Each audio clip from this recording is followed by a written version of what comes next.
Salut le bien-aimé en Jésus-Christ et bienvenue à With Nous. On est une communauté qui encourage les uns les autres dans la parole de notre Seigneur Jésus en lisant la Bible. On continue avec le 1er Corinthiens chapitre 8, réponse aux questions de Corinthiens sur les viandes sacrifiées aux idoles. Pour ce qui concerne les viandes sacrifiées aux idoles, nous savons que nous avons toute la connaissance enflée, mais la charité édifie. Si quelqu'un croit savoir quelque chose, il n'a pas encore connu comme il faut connaître. Mais si quelqu'un aime Dieu, celui-là est connu de lui.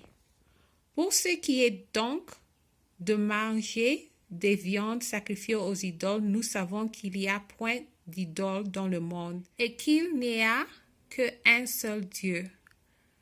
Car s'il est des êtres qui sont appelés Dieu, soit dans le ciel, soit sur la terre, comme il existe réellement plusieurs dieux et plusieurs seigneurs.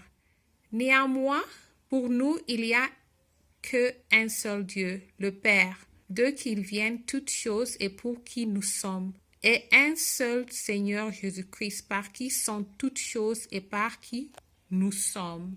Amen. Mais cette connaissance n'est pas chez tout. Quelqu'un, d'après la manière dont il envisage encore l'idole, mange de ces viandes comme état sacrifié aux idoles, et leur conscience, qui est faible en, est souillée. Ce n'est pas un aliment qui nous rapproche de Dieu. Si nous en mangeons, nous n'avons rien de plus. Si nous ne en mangeons pas, nous n'avons rien de moins. Prenez garde toutefois que votre liberté ne devienne une pierre d'achoppement pour les faibles. Car si quelqu'un te voit, toi qui as de la connaissance, assis à une table dans un temple d'idole, sa connaissance à lui qui est faible, ne le portera-t-elle pas à manger des viandes sacrifiées aux idoles?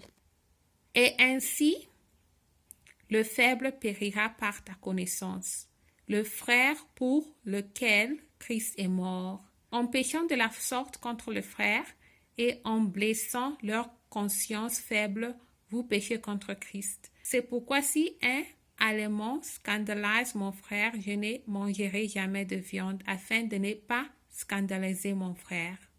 J'améliore mon français en lisant la Bible et merci de me rejoindre. Restez en Jésus-Christ et shalom.